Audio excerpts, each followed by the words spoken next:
যারা এটা বললেন তারা এতখানি উপরি কাঠামোর উপর নজর দিলেন এবং এই সনদ তার একটা অভিপ্রকাশ।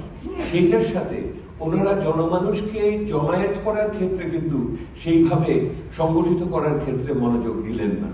ওটার সাথে অন্য অংশীজনদের কিন্তু যুক্ত করলেন না।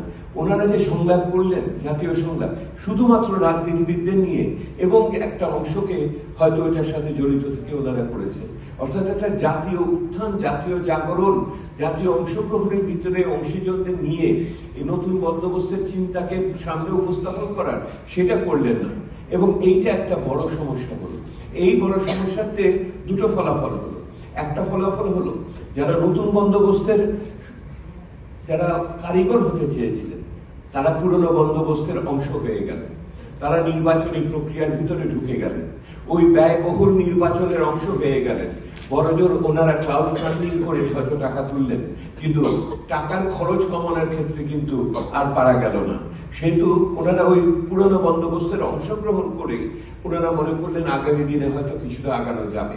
আর কি হলো, এই সুযোগে যে কায়েমি স্বার্থগুলো ছিল, যারা পুরনো বন্দোবস্তের ধারক বাহক ছিল, তারা কিন্তু আবার উত্থান হলো।